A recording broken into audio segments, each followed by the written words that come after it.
What's up, everybody? I'm Austin Bell, and today we're going to do the 2026 Rookie Prospect Profile of the Week. We're going to do Ty Simpson. First off, Jesse, Chad, how are y'all doing today? I'm awesome, Austin. How are you? Oh, man, I'm great. Get to talk about what I'm assuming everybody's QB2 is in this class. Maybe, maybe not, but excited to see where we land on them. Cool. Before we get any further in analysis, I'm going to give you some basic information. Redshirt junior from Alabama, currently 23 years old, 6'1", 211. Did no athletic testing at the combine, but did do the drills. 2025, he had a 64.5% completion with 3,500 yards, 28 touchdowns, and only 5 interceptions, which was a good for 6 interception rate. Really secure with the ball. 5.92 touchdown rate. Started the season off really strong. Ended up with a 76 QBR per ESPN, which was about 20th in the nation. So not bad, but if you look at his early numbers, I think it was the first 6 games, he was like 2 or 3 per their ranking. So second half of the season fell off a little bit. So Jesse, tell me what you saw watching him. I know none of us are QB gurus, but tell me where you're at with them. Yeah, QB is definitely the toughest position for me to evaluate. One thing I can tell you about Ty Simpson is that he's a really good processor. I want to say elite, but this goes into his biggest negative is we just haven't seen him enough to know that it's elite. So we haven't seen him in enough situations. We haven't seen him face enough adversity to know that he's going to be elite when the going really gets tough. What we've seen so far has been great. He's an excellent processor pre-snap. After the snap, he goes through his reads quickly. He knows where to go with the ball. He knows the system. He's a great point guard type quarterback. The arm strength is good, but not great. The downfield accuracy is not great either, but the short to intermediate is his game. He's pinpoint accurate in those situations or in those areas, but he's also not really that big. So he's kind of got that against him, and he doesn't have that rocket arm. He's got a good arm. He's got good arm strength, and he's got good arm talent, but it's not that rocket arm. Honestly, what it all boils down to me is he's a little like a right-handed Tua, but Tua had been around, man. Tua had been, he won a national championship, or 2, right? It was more than one, wasn't he? It was the one where he took over for Hurts. Yeah, I don't remember well enough to speak on it. Yeah, I don't watch college football enough to know that. But so, like I said, he doesn't have the experience, and Tua was very polarizing as well because he didn't have the arm strength and the size and the flashy traits. So if he hits in a way that is going to be very sustainable in fantasy for a long time, because of his mental game, right? That's not going to go anywhere. It's not going to diminish. But I think he has to go to the right situation and the right system to fit his traits, and he's got to get the draft capital around them. Yeah.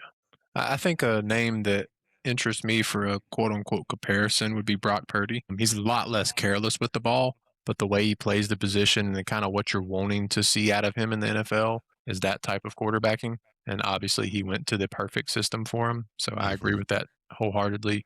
I did want to clarify he's only started 15 games. I did forget to mention that, which, as Jesse said, is a very big concern. And also, as I brought up early, started the season really strong. Some people are going to say it's because of the injury, which they never really disclosed exactly what it was, just that he got hurt. It's also the competition got better as the season went. So I think you can make an argument either way. But Chad, where do you land on this? Yeah, he's interesting. It's crazy because if you watch his first, 8 games, it was like Tennessee was the last really good game. Everything before that, man, he looked special. He looked really good. But yeah, I just remember watching him against I think it was South Carolina or Oklahoma. I forget who that week 9 game was, but it wasn't good, and it just went downhill from there. The last 4 games were really rough. I hope there was some kind of injury holding him back, but he's just one of these guys that 1-year starter. There's a lot left on the bone as far as what we need to find out about him. Quarterbacks for Dynasty, for fantasy, really 50-50. They're coin flips anywhere you get them, right, as far as the guys that get draft capital. So if he gets it, I'm going to go after him. But yeah, there's not any kind of trait that I look at from a physical perspective that jumps off the page. I will say, man, the dude is courageous across the middle of the field. He's going to make if you just watch his tape, if you cut out the middle of the field and you just watch those throws, you're like, man, this guy is like legit early first round talent. He's really good in the middle of the field, but it's just some of the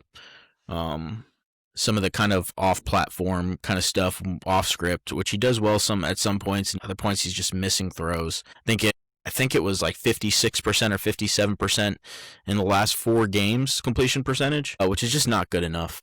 It's not good enough. And yeah, like, Georgia, Indiana, a couple other good games in there. So really good competition, but still, you just want to see something better than that from a guy going in the first round. Yeah, we're unfortunately not going to get, University of Louisiana Monroe much in the NFL. Yeah. So I don't think we're going to get that competition where he was 17 for 17 for 226 and 3 against them. So if we can, but he was kind of decent. He was decent against Georgia early in the year. That was like the thing that kind of threw me off. Is I remember watching him in that first game against Georgia, and I was like, hey man, like he's holding his own here. Like he looks good. That last game against Georgia to close out the season was pretty awful. It was rough. Let me ask you, if we were just evaluating the first half of the season, would you rather have Simpson or Mendoza? If it were just evaluating him and Mendoza's first half of the season, correct. Simpson. Yes. Simpson. Okay, that's what I was wondering. Honestly, that's kind of more if you're going to include first half of seasons, but we can't quite do that. Yeah, Dante Moore might be my quarterback 1. Yeah, we'll talk about it. We'll talk about him next year. Yeah. Yeah, I mean, Ty Simpson's start to the season was really, really good. I think if you're cutting out like I said, those 7 or 8 games from Mendoza to start off the year and from Ty Simpson, I think Ty Simpson was a better player. So I found a little more context to the injury. Shout out the Tuscaloosa News. Oh, thanks, Tuscaloosa. Yeah, thank you. So mid to late October, he had a lower back injury and also dealt with elbow bursitis and gastritis for the remainder of the season. I mean, I deal with gastritis on a daily basis. Me too. Cry me a river.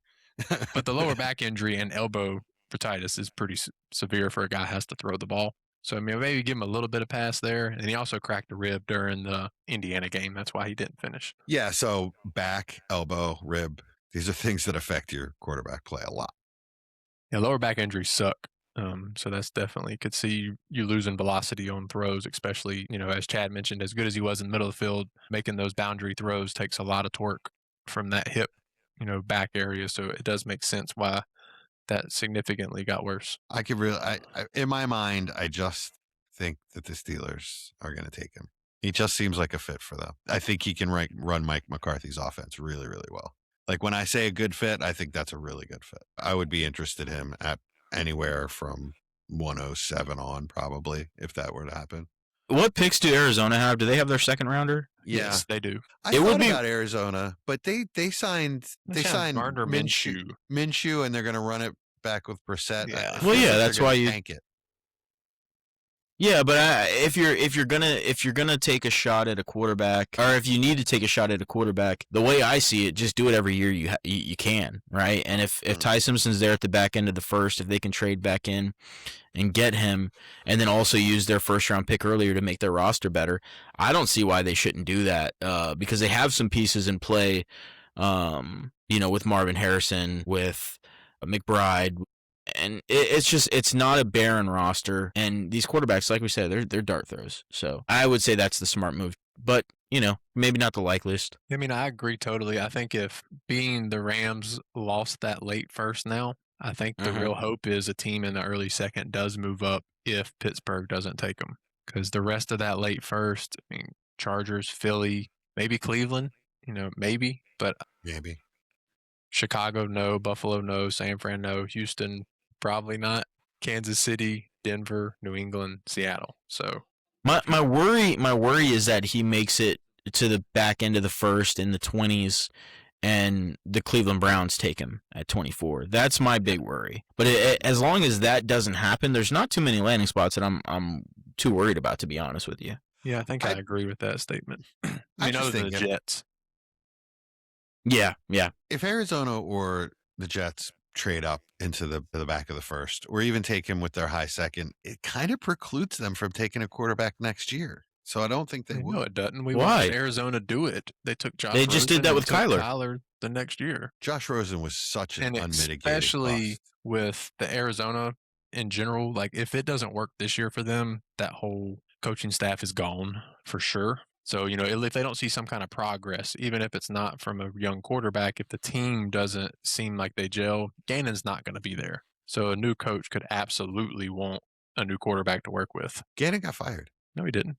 didn't he? No, they changed kept him? front office. They fired Petzing. And they kept Gannon. Huh? Yeah. That's the thing with quarterback. If you don't have one, you don't want to be the Cleveland Browns, right? Like the Cleveland Browns just don't have a quarterback on the roster. Maybe did Shador not keep pans out, Mike LaFleur is their head coach. Oh yeah, you're right. Thank you. but yeah. So you just don't want to be in quarterback purgatory. I say take a dart throw, take as many as you need to. I don't think taking a quarterback at the late first, means you can't take one next year. If you take one in the late first, you have him in your building for a year. You don't like what you see, then you go and get another guy. I agree totally. Especially if you're not taking him in the early first. Early first is harder to get rid of that Yeah. next year. The late first, who cares? Take bad players all the time in the late first. Heck, Ty our team- Simpson he's not the right guy to do that with, though. Like he needs development. So if you're only giving him a year, you're not going to learn that much about him. I mean, I don't disagree with that statement either, to be honest, but the NFL's changed a lot from what we saw 2 decades ago. Yeah, really. It's so true. I mean, unless it really you're is a year-to-year league. Yeah, unless you're a top 5, top 10 kind of quarterback, you're not really getting time. Like that's just the reality of it. It's unfortunate because Chatty- he needs time. Chad, any other red flags for you outside of the playing time? And I guess, is it just the boundary throws for you? Is that the biggest? It's just the inconsistencies, really. Just the inconsistencies. Like there's not really anything that he does other than I think some of his better middle of the field kind of play that I think is consistent from, down to down or game to game or, in season to playoff. Like there's just nothing consistent about anything he did last year. So for me, that's what separates him and Fernando Mendoza, whereas Fernando Mendoza, he got better as the year progressed and was able to do it in clutch moments and was able to show a little bit more, feistiness as a runner and able to make some of the big time throws and stuff. Ty Simpson didn't seem like he did well in the big moments when, the school called on him and he was supposed to be that guy. So for me, there's just a lot there. But again, it's 1 year. There's a lot of unknown. We haven't seen that much of him. And a significant chunk of it did look good. Talk to me about the athleticism. I mean, is there any Average? rushing upside? Yeah. Average. I don't think you're not drafting him for the running aspect of it, at least not No. what we saw last year. Is there enough to get him out of trouble when he needs? Yeah. I mean, he can move around the pocket. That's not going to be a problem. He's not like a statue or anything, but yeah, it's not going to be something you're going to want to rely on. That's for sure. He's got too many other parts of his game to work on, in my opinion, for him to be dealing with an offensive line that's not able to hold their own. That's one of the main reasons why, a place like Cleveland to me is like a death sentence because they literally don't have a offensive lineman coming back this year from what was last year. Maybe that's a good thing, but it's also an entirely new line where they don't know what they're getting. I mean, they signed some good names, but Yeah, they did. Yeah, it takes time for offensive lines to gel. Yeah. It's not going to just happen week 1. Next thing, we'll kind of look at last year's class as prospects. I'm assuming Shador was be above him for both of y'all as a prospect. Yeah, pretty comfortably. Yeah, I'd have Shador above him. I'd have him after Shador and after Dart. That was the next name. I know neither one of y'all were high on Dart, so you had some excitement here and there, but it kind of feels similar in different reasons for Dart last year as Simpson this year, which is probably why he's going to go in similar rookie draft range. How do you feel strongly one way or another with Dart? I thought Dart was a much better player I agree. than Simpson, like as a prospect. Much better Dart player had as a been around prospect. forever. So much experience. You knew I mean, you didn't know what you were getting out of Dart, but you knew he could handle. He could handle just running an offense. It's my biggest question. I guess my biggest question actually is about Ty Simpson is if his superpower, if his elite trait is his processing pre-snap and just after the snap, and he's so inexperienced, then like how do those two things marry up? You know what I mean? If the thing he's supposed to be so good at is also the thing that he has to work on, how is that going to work in the NFL? So, It's sounds like to pretty me he scary. has to be behind somebody for Yeah. a period of time so he can I actually I learn the don't game. I don't think he has like any significant weaknesses. Like when I watch Ty Simpson, I don't think there's anything I look at and say, man, this is a glaring hole. He's just inconsistent. But we have guys, obviously different category, but Drake May was incredibly inconsistent in That is college. true. So it's not true it's too, not to yeah. say that a player can't be really inconsistent in college, especially in a small sample size, and then come out into the league and not put things together. I think there's a certain amount of aptitude that quarterbacks just have or they don't, because there's so much processing going on, not just before a snap, but also after the snap. And if they can't do it, they can't do it. So I think that's what we're kind of waiting on to see if Ty Simpson can just process after the ball is snapped. But everything else, I don't think there's any kind of significant weakness for me, at least. And the ball security is encouraging. Now, Yeah. a lot of it, the second half of the season was very short yardage. I think his average depth of target from like week 8 on was 6.3 yards, which for college is really bad. Which is also weird, right? Like, yeah. I'm guessing it's injury related. I don't know why you would switch in the middle of the season when it was working if it Yeah, wasn't injury related. it had to be. Because before it was almost 11 the yeah, first it 7 like games of the it season. got cut in half. Yeah, it's crazy. So I'm guessing he was hurt and they just didn't say how bad. But that is it's a stark difference from Chad's right. It's the Tennessee game on. That's South Carolina game, excuse me, on. It's just the experience for me. When you look at the list of quarterbacks that have, the amount of starts that he has, 15 starts coming out, it's ugly. It's really bad. It's really ugly, and that makes him an outlier. So now I'm spending my late first on an outlier, which in this draft you're kind of going to have to, Yeah, so you could probably do worse, especially at the quarterback position. yeah, at least it's a quarterback. But I want everyone to understand that lack of experience does make him an outlier. Yeah, I Yeah. agree. All right, anything else on Ty Simpson? I don't think there's much else we know as of now. I think until he gets drafted, we're just kind of hopeful. But anything else y'all have? No, that's it for me. I got nothing else on it. Cool. Well, this has been the Rookie Prospect Profile of the Week. Next week, we'll be doing Mike Washington Jr. Thanks, everybody.